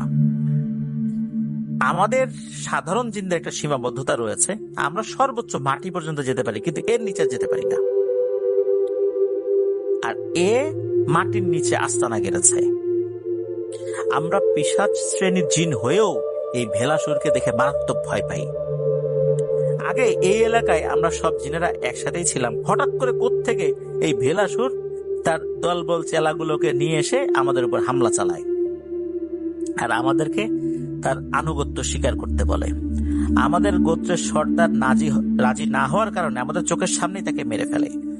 অন্যরা বাধা দিতে গেলে তারাও রক্ষা পায় না। কিছুকে তারা মেরে ফেলে আর কিছু জিনদেরকে তারা বন্দি করে রাখে। আমি কোনোভাবে ওখান থেকে পালিয়ে যাই। ভেলাসুর জিন অন্য জিনদেরকে সহ্য করতে পারে না। এখনো আমি তাদের কাছ থেকে পালিয়ে পালিয়ে থাকি। সব শুনে জিন বলে যে আমি আপনাদের কাছে যে তথ্যগুলো দিলাম, আমি তো আপনাদের সব কথা শুনেছি। আমি নিশ্চিত আমি ভেলাসুরের হাতে এখন ধরা পড়ব আর আমাকে মেরে ফেলবে, কারণ ওর এই তথ্যগুলা খুব কম জিনেরাই জানে। এই সমস্ত কথা যখন হুজুর শোনেন, হুজুরও চিন্তায় পড়ে যান, কি করা যায় কি করা যায়। হুজুর তখন ওই বাড়িতে চলে আসেন যেই বাড়ির লোকজন তাকে নিয়ে এসেছিলেন আর কি। ওই প্রেক্ষিতে, মানে এই ঘটনাও কিন্তু আবার এখন যে ঘটনা বলছে তারও অনেক আগের আর কি। তো ওই বাড়িতে হুজুরের থাকার ব্যবস্থা করা হয়। হুজুরের ঘুম আসছিল না। হুজুরও কান্নাকাটি করছিলেন, কারণ তার একমাত্র নাতি এইভাবে হারিয়ে গেছে। একটা পর্যায়ে হুজুরের ঘুম চলে আসে। হুজুর একটা স্বপ্ন দেখেন। হুজুর স্বপ্নে দেখেন উনি পানির রাজ্যে আছেন। হুজুরের আশেপাশে অনেক পানি, কিন্তু উনি নিঃশ্বাস নিতে পারছিলেন। হুজুর দেখেন ওই যে জিনটা নদীর পাড়ে এসেছিল, ভেলাসুর সম্পর্কে তথ্য দিয়েছে, সেটা মাটিতে পড়ে আছে। আর তার অদূরেই একটা ভয়ঙ্কর জিন, ভাল্লুকের মতো দেখতে, বিভৎস চেহারা, সে হাসতে হাসতে বলতে থাকে, কিরে হুজুর, এখানে এসেছিস কি আমাদের তাড়াতে? এই বলে নাকি আরো হাসতে থাকে আর আরো বলতে থাকে, কিরে হুজুর, এই জিনটা সামান্য আমার ব্যাপারে তথ্য দিয়েছে, তার কি অবস্থা করেছে দেখেছিস? আয় হুজুর, তোকে আরো কিছু জিনিস দেখাই। এই কথা বলে হুজুরকে কোন একটা জায়গায় যেতে বলে। হুজুরও ওই জিনটার পিছু পিছু হাঁটতে থাকে। অল্প সময়ের মধ্যে একটা জায়গায় চলে আসে হুজুর।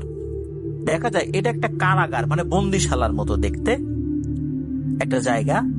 হুজুর দেখতে পান সেখানে অসংখ্য জিন বন্দী হয়ে আছে, আর পাশাপাশি কিছু জায়গা রয়েছে সেখানে অনেক মানুষও বন্দী রয়েছে। তার মানে হচ্ছে জিন মানুষ উভয় বন্দী রয়েছে সেখানে। তবে এই বন্দীদের মধ্যে তার নাতিকে উনি দেখতে পান না। হুজুর তখন বলেন, আমার নাতি কোথায়? তখন জিনটি বলে, তোর নাতি? এই বলে অট্টহাসিতে ফেটে পড়ে। জিনটি বলে, তোর নাতিকে দেখবি? ওই দেখ তোর নাতি। হুজুর তাকিয়ে যা দেখেন তা দেখে ওনার আত্মা শুকিয়ে যায়। উনি দেখেন যে কিছুটা দূরে তার নাতির নিথর দেহটা পড়ে আছে। সেখানেও কিছু মানুষের ডেড বডি আছে। প্রত্যেকেরই বুকের অংশটা ফাড়া রয়েছে, মানে বুকের ভেতর থেকে অনেক কিছু বের করে ফেলা হয়েছে। তবে তার নাতির ওই অবস্থা না হলেও নাতিটা মৃত অবস্থায় পড়ে আছে। মনে হচ্ছে তার শরীরের সমস্ত রক্ত শুষে নিয়েছে কেউ। হুজুর স্বপ্নের মধ্যেই কান্নাকাটি শুরু করেন। তখনই হুজুর ঘুম ভেঙে যায়। ঘুম ভাঙার পরও হুজুর কান্না করতে থাকেন। পরের দিন সকালবেলা হুজুর তার অনুগত জিনদেরকে ডাকেন আর একটা চিঠি লিখে দেন। সেই চিঠি ছিল মুসলিম মারিদ জিনদের এক সর্দারের কাছে লেখা। হুজুর অপেক্ষা করতে থাকেন। এই মুসলিম মারিদ জিনদের কিছু অংশ পানির নিচে গিয়ে যুদ্ধ করতে সক্ষম। সাধারণত স্থলভাগের জিনেরা পানির নিচে গিয়ে যুদ্ধ করে জেতাটা নাকি তাদের জন্য খুব কঠিন, কারণ পানির নিচে থাকা জিনেরা ওরা স্থলভাগে কম আসে না তা না, কম আসে, আর পানির নিচে ওদের শক্তিটা অনেক বেশি থাকে। বিকেল নাগাদ হুজুরের কাছে খবর আসে যে মারিদ মুসলিম জিনের যিনি সর্দার, তিনি রাজি হয়েছেন সাহায্য করতে। তিনি আজ সাহায্য করার জন্য আসবেন রাতের বেলা। হুজুর গ্রামবাসীদের সাথে এই বিষয়ে তেমন একটা কথা বলেন না, কারণ উনি জানেন যে তার আদরের নাতি দুনিয়াতে নেই। তবে আর যাতে কারো কোল খালি না হয় সেই চেষ্টা উনি করবেন ইনশাল্লাহ। তো হুজুর শুধু গ্রামের মানুষদেরকে বলে দিয়েছিলেন যে সন্ধ্যার পর ওই গ্রামের লোকজন কেউ যেন নদীর পারে না আসে। অপেক্ষা করতে করতে রাত হয়ে যায়। হুজুর তার প্রয়োজনীয় যে জিনিসপত্র এগুলো নিয়ে নদীর পাড়ে যান। কিছুক্ষণ পর আগুনের গোলার মতো অনেকগুলো আলো ছুটে আসে। হুজুরের সামনে এসে এই আলোগুলো এক একটা মানুষের রূপ নিতে থাকে। 8-10টা সাধারণ মানুষের রূপেই হুজুরের সামনে দাঁড়িয়ে হুজুরকে তারা সালাম দেয় এবং এর মধ্যে একজন বলে ওঠে যে হুজুর, আপনি আমাকে চিঠি পাঠিয়েছিলেন। তখন হুজুর বলেন যে আপনি এসেছেন, আমি খুব খুশি হব, কিন্তু আমি খুশি হতে পারছি না, কারণ আমার একমাত্র নাতি, মা বাবা হারা নাতিটা, সে হয়তোবা জীবিত নাই, কারণ আমি স্বপ্নে যা দেখেছি এটাই বাস্তবে হওয়ার কথা। এখন এরা যেন আর কারো কোল খালি করতে না পারে, আপনারা সেই ব্যবস্থা নেন। তখন সেই সর্দার জানান, ঠিক আছে, ইনশাল্লাহ আমরা চেষ্টা করব যতটুকু আমাদের সামর্থ্য রয়েছে। এভাবে বেশ কিছুক্ষণ কথা হয়। এরপর হঠাৎ করে পানিতে পাক সৃষ্টি হয়, আর ওই পাকের ভেতর থেকে একটা দানবের মতো প্রাণী হুজুরের দিকে আসতে থাকে। তখন ওই মারিদ জিনগুলো চিন্তা করে এইটাই মনে হয় ভেলাসুর। কিন্তু যখনই তাদেরকে ওই ভেলাসুরের আকৃতি মনে করে বা ভেলাসুর মনে করে যখন ওটাকে ধরতে গিয়েছে, ওটা কোনো প্রতিবাদ করে না। মারিদ জিনেরা তাকে ধরে ফেলে, ধরে হুজুরের সামনে নিয়ে আসে। তখন ওই যেই ভয়ঙ্কর প্রাণীটা সে হুজুরকে সালাম দেয়। সালাম দিয়ে বলতে থাকে যে হুজুর, আমি ভেলাসুর না, আমি এসেছি আপনার সাথে দেখা করার জন্য, আর আপনাদের সাথে ভেলাসুরের বিপক্ষে লড়াই করার জন্য। কারণ হচ্ছে এই ভেলাসুর আমার স্ত্রীর সন্তানকে আমার চোখের সামনে মেরে ফেলেছে। আমি কিছুই করতে পারি নাই, আমি কাপুরুষের মতো পালিয়ে গিয়েছি। আমি জানতাম একদিন কেউ এমন আসবে যে এই ভেলাসুরের সাম্রাজ্য ধ্বংস করে দেবে। আপনার কাছে অনুরোধ যে আমাকে লড়াই করার অনুমতি দিন। তখন মারিদ সর্দার বলেন যে ঠিক আছে, তাই হবে, আমাদেরকে নিয়ে চলো সেই ভেলাসুরের কাছে। মারিদ জিন সর্দার হুজুরকে লক্ষ্য করে বলেন, হুজুর আমাদের জন্য দোয়া করবেন। এই যুদ্ধে কি হবে আমরা জানি না, আল্লাহ ভালো জানেন। তারপরও এটাই আমরা নিজেদের কর্তব্য মনে করি। শুধু আমরা না, এরকম অসংখ্য আল্লাহওয়ালা জিনেরা আছেন, মুসলিম জিনেরা রয়েছেন, যারা এই ধরনের কাজ করতে গিয়ে শাহাদত বরণ করাটাকেই শ্রেষ্ঠতম কাজ মনে করেন বেঁচে থাকার থেকে। এই বলে ওনারা ওই জিনটাকে নিয়ে পানিতে ডুব দেয়। অনেকক্ষণ পর হুজুর দেখতে পান পানিতে মনে হচ্ছে কিছু একটা হচ্ছে, পানির নিচে বেশ আন্দোলন হচ্ছে পানির, এরকম কিছুটা মনে হয় আর কি। খুব যে মনে হয়েছে বিষয়টা এরকম না। হঠাৎ করে কিছু মারিদ জিন উপরে উঠে আসে, আর সাথে 2টা প্রাণীর মতো দেখতে জিনকে বন্দী অবস্থায় হুজুর দেখতে পান। তখন মারিদ সর্দার বলেন যে এই যুদ্ধে অনেক প্রাণহানি হয়েছে। ওই ভেলাসুরের 7টা দলের সব শেষ, শুধু এই 2টাই আছে। আর এই 2জন কে জানেন? এটা হচ্ছে ভেলাসুর আর তার স্ত্রী। নেন হুজুর, আপনি নিজেই ভেলাসুরের সাথে কথা বলেন। হুজুর চোখে মুখে তো অনেক রাগ। হুজুর মারিদ সর্দারকে বলেন যে কে আরেকটু শাস্তি দাও। এরপর ওই মারিদ সর্দার তার অনুগত আরো কিছু মারিদ জিনদেরকে বলেন যে একে আরো মারধর করো। এরপর আরো মারধর করা হয়। হুজুর এবার বলেন, এইবার আমার যা করার দরকার আমি তাই করব। হুজুর কিছু একটা রুকিয়া শুরু করেন। একটু পর ভেলাসুর চিৎকার করতে শুরু করে, আর ভেলাসুরের সাথে ভেলাসুরের যে স্ত্রী ছিল সেও চিৎকার করতে শুরু করে। ভেলাসুর বলতে থাকে, আমার শক্তিগুলো আমার থেকে বের করে নিস না, দোহাই লাগে তোর। হুজুর কি আর শোনেন? হুজুর ওনার মতো করে রুকিয়া করতেই থাকেন। হুজুর আগে থেকেই একটা পিতলের ঘটি নিয়ে এসেছিলেন, একটা না দুইটা। একটাতে ভেলাসুরকে বন্দি করেছেন, আর একটাতে ভেলাসুরের স্ত্রীকে বন্দি করেছেন। এরপর দুইটা ঘটি আলাদা আলাদা জায়গায় ফেলে দেয়া হয়। ওই যে যেই জিনটা একটু আগে এসে বলেছিল যে তার স্ত্রী সন্তানকে মেরে ফেলেছে ভেলাসুর, তাকেই দায়িত্ব দেয়া হয় ওই ঘটিটা দেখাশোনা করার জন্য। তো এই যে পুরো ঘটনাটা, এই ঘটনাটা ওই লালমনিরহাটের যিনি হুজুর আসছিলেন উনি এতটুকু বলেন যে এইটা হচ্ছে ভেলাসুরের একটা ঘটনা।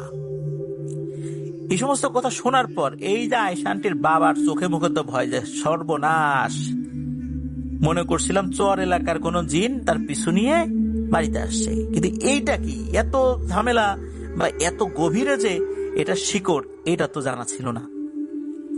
আয়েশা আন্টির বাবা তখন হুজুরকে বললেন যে হুজুর, তাহলে ওই যে যে জিন দুটা, এই জিন দুটাকে ওই সময় কেন মারলো না, ছেড়ে দিল কেন? তখন হুজুর বলেন যে হয়তোবা ওই হুজুর এরকমই চিন্তা করেছিলেন যে এটাকে এইভাবেই শাস্তি দেয়া হোক। মূলত ভেলাসুরের সমস্ত শক্তি উনি নষ্ট করে দিয়ে একদম সাধারণ জিনে রূপান্তরিত করেছিলেন। আর ওর উপর এমন কিছু রুকিয়া করা হয়েছিল যার কারণে ভেলাসুর পানিতে নামতে পারত না। পানিতে নামলেই নাকি আগুনে যেমন মানুষ ঝলসে যায় বা অন্য সবকিছু পুড়ে ছাই হয়ে যায়, এই ভেলাসুর পানির জিন, অথচ পানিতে নামলেই ও জ্বলে পুড়ে নাকি ছারখার হয়ে যাবে। এরকম একটা রুকিয়া তার উপর করা হয়েছিল। এটাই ছিল ওর ভয়ঙ্কর একটা শাস্তি, কারণ পানির জিন ডাঙাতে তার শক্তি আসলে ওভাবে থাকে না। তখন আয়েশার বাবা বলেন যে হুজুর, তাহলে আমরা কি করছি, আমাদের কেন পিছু নিয়েছ, আমাদের অপরাধটা কি? তখন হুজুর বলেন যে আপনি এই ভেলাসুরের স্ত্রী এবং তার বাচ্চাকে হত্যা করেছেন। এই আয়েশা আন্টির বাবা বললেন, মানে এর আবার বাচ্চা আসলো কোত্থেকে? তখন হুজুর বলেন, যখন ভেলাসুরের স্ত্রীকে বন্দী করা হয় তখন ভেলাসুরের স্ত্রী গর্ভবতী ছিলেন। মূলত বন্দী অবস্থাতেই সে একটি সন্তানের জন্ম দেয়। আর এই যে ঘটিটা, এই ঘটির মধ্যে একটা তাবিজ জাতীয় কিছু এটা শক্ত করে লাগিয়ে দেয়া হয়েছিল, যার কারণে এর উপরে কোনো কিছুর আচ্ছাদন ছিল না, কোনো কিছু দিয়ে মুখ আটকানো ছিল না। ভেলাসুর কোনো কারণে আগে থেকে মুক্তি পেয়ে গিয়েছিল, কিন্তু সে 8-10টা সাধারণ জিনের মতোই ছিল। সে খালি খবর রাখতো ওই যেই ঘটি, যেটা এই ঘড়িটা কোথায় আছে, কিভাবে তার স্ত্রী মুক্তি পাবে, সে সব দেখতে পেত, কিন্তু ওইটার কাছে যেতে পারতো না। সে তার স্ত্রীর মুক্তির অপেক্ষায় ছিল। কোনো কারণে এই জিনিসটা ভাসতে ভাসতে এদিকে চলে আসে, আপনার মেয়ে সেটা পায়। আপনি আবার এটাকে সাধারণ একটা জিনিস মনে করে কামারের দোকানে গিয়ে ওটা আগুনে পুড়িয়েছেন। মূলত ওই জিনিসটা যদি শুধু এমনি এমনি ওখান থেকে ছুটিয়ে ফেলা যেত, ওই তাবিজের মতো জিনিসটা, তাহলেই কিন্তু ওর স্ত্রী সন্তান মুক্তি পেয়ে যেত। সে তার স্ত্রী সন্তান নিয়ে চলে যেত, স্বাভাবিকভাবে জীবনযাপন করত। কিন্তু যখনই আগুনে পোড়ানো শুরু হয়েছে তখনই ও ভেড়ার রূপ নিয়ে ওখানে চলে আসে। ও নিজের চোখে ওর স্ত্রী এবং ছোট্ট সন্তানকে জ্বলে পুড়ে মরতে দেখে। সে চাইলেও কোনো ক্ষতি করতে পারে নাই, কারণ ওর শক্তি ওরকম ছিল না। মূলত আপনার উপর প্রতিশোধ নেয়ার জন্যই ও বিভিন্ন ধরনের কাজ শুরু করে। ওর যতটুকু শক্তি ছিল তা দিয়েই সে কি করেছে, আপনার 2 মেয়েকে ভেড়ার রূপ ধরে ভুলিয়ে ভালিয়ে নিয়ে গেছে চরে। আপনাদের মেয়েকে মেরে ফেলতো, তখনই বাধা দেয় আর একটা জিন। এটা সেই জিন যেই জিনটা এটার দেখাশোনার দায়িত্বে ছিল। শক্তি কম থাকায় সেদিন ভেলাসুর পালিয়ে যায়। তারপর থেকে এক এক করে আপনার ভেড়াগুলো রক্ত খেয়ে মেরে ফেলতে থাকে তার শক্তি বাড়ানোর জন্য। এভাবেই একটু একটু করে সে শক্তি বাড়াতে থাকে। কিছুটা শক্তি ফেরত পাওয়ার পর তখন এই ভেলাসুর আপনাদের উপর হামলা করার মতো শক্তি কিছুটা হলেও ফেরত পায়। সেদিনও ওই জিনটি আপনাকে সাহায্য করেছিল, কিন্তু ভেলাসুরের কাছে সেও একটা পর্যায়ে মারা যায়, যখন ভেলাসুর আস্তে আস্তে বিভিন্ন প্রাণীর রক্ত খেয়ে শক্তি বাড়াতে থাকে। এরপর আরেকটা জিন সেও তার কিছু দলবল নিয়ে উঠে আসে। যখন ভেলাসুর হুঙ্কার দেয়, তারাও আবার নদীতে নেমে পালিয়ে যায়। মূলত ওই দিন বা ওই রাত্রে এই জিনটাকে আপনি মরতে দেখেছিলেন, ওই জিনটাই বিভিন্ন সময় সাহায্য করার চেষ্টা করেছে। মূলত এটাই মূল ঘটনা ছিল। এখন আপনার স্ত্রী গর্ভবতী। সেদিন জানালার ফাঁকা দিয়ে এই ভেলাসুর তার লম্বা জিহ্বাটা দিয়ে পায়ে তার এই জিহ্বাটা স্পর্শ করার মাধ্যমে মূলত আপনার স্ত্রীর গর্ভে থাকা বাচ্চাটা খেতে চেয়েছিল। কারণ তার জিহ্বাটা এক ধরনের ধারালো পদার্থ দ্বারা ভরপুর আছে। কয়েকবার টাচ করার পর বা স্পর্শ করার পর আপনার স্ত্রীর শরীরের কোনো একটা জায়গা ছিলে গিয়ে যদি একটু রক্ত বের হতো, তাহলে আপনার স্ত্রীর গর্ভের সন্তানকে আপনি কোনোভাবে জীবিত পেতেন না, এমনকি আপনার স্ত্রীও মারা যেত। শুধু একটু রক্ত যদি ওর জিহ্বাতে লাগতো, তাতেই কাজ হয়ে যেত। আর এরপর ভেলাসুর আরো ভয়ঙ্কর শক্তিশালী হয়ে যেত। সব শুনে আয়েশার বাবা তো ভয়ে অস্থির। এখন কি হবে হুজুর? হুজুর তখন আমার একটা ব্যবস্থা আছে, দেখি আমি চেষ্টা করি কি করা যায়। তো সেদিন রাত্রে হুজুর আসন পাতেন ওই নদীর ধারে। অনেক চেষ্টা করার পর ভেলাসুরকে তিনি হাজির করতে সক্ষম হন। হাজির হয়ে রাগে ফুঁসতে ফুঁসতে এগিয়ে আসেন হুজুর আর আয়েশার বাবার দিকে। এরা কিন্তু ওনারা তুলা রাশির উপরে হাজির করার পর যে এটা দেখছেন বিষয়টা এরকম না, সরাসরি আসছে ওই রকম ভাল্লুকের সুরতে। তবে ওইখানে কোনো লোকজন ছিল না, শুধু এই আয়েশা আন্টির বাবা ছিলেন আর হুজুর ছিলেন। হুজুর তো আগে থেকে একটা বৃত্ত করে রেখেছেন আর কি। তো ভেলাসুর কিছু দূর এসে থেমে যায়, বৃত্তের ভিতরটা ঢুকতে পারছে না। তো হুজুর এবার বলেন যে তুমি এদেরকে ছেড়ে চলে যাও, যা হওয়ার হয়েছে বাদ দাও, এরা তো আর বুঝে শুনে কিছু করে নাই। তুমি তো একটা সময় অনেকের কোল খালি করেছ, এখন তোমার বাচ্চা মারা গেছে, এটা আল্লাহ তাআলার তরফ থেকেই হয়েছে, এটাকে মেনে নাও। তখন ভেলাসুর যা বলে এতে করে হুজুরও অবাক হয় আর আয়েশার বাবাও অবাক হয়। ওনারা আশা করেছিলেন ভেলাসুর হয়তো বা আক্রমণ করার জন্য আসছে বা এরকম কিছু, কিন্তু না। ভেলাসুর তখন বলে যে আমি তো আমার শাস্তি পেয়েছি, আমি 7টা দলের সর্দার ছিলাম, আমি কি দোর্দণ্ড প্রতাপশালী ছিলাম তা আমি জানি, যেটা আপনারাও জানেন না। আমার কোনো শক্তি এখন আর অবশিষ্ট নাই। একজন শক্তিশালী দোর্দণ্ড প্রতাপশালী কোন জিনের যখন শক্তি চলে যায়, তখন তার জীবিত থাকার মৃত থাকার কোনো পার্থক্য থাকে না। আমি পানির জিন ছিলাম, এখন পানি আমার জন্য অভিশাপ। তবে আমি এখন পানির মধ্যে কিছুটা হলেও থাকতে পারি, কারণ আমার শরীরের মধ্যে আবার কিছু শক্তি চলে আসছে। আর সেই পূর্বের হুজুরের দেয়া সেই রুকিয়াটা অনেকটা আমি কাটাতে সক্ষম হয়েছি। আমি স্বাভাবিক জীবনে ফেরত আসতে চেয়েছিলাম। আমার শেষ সম্বল ছিল আমার স্ত্রী আর ওই বাচ্চাটা। কখন তারা মুক্তি পাবে, এদেরকে নিয়ে আমি স্বাভাবিক জীবন যাপন করব। আমার বাচ্চাটাকে আমি চোখের সামনে মৃত্যুবরণ করতে দেখলাম, আমার স্ত্রীকেও দেখলাম, আমি কিছুই করতে পারলাম না। এটাই আমার আফসোস। এই জন্যই মূলত আমি ক্ষিপ্ত হয়ে এদের পিছনে লেগেছিলাম। তবে আমি আর এদের পিছনে লাগবো না, আমি কথা দিচ্ছি।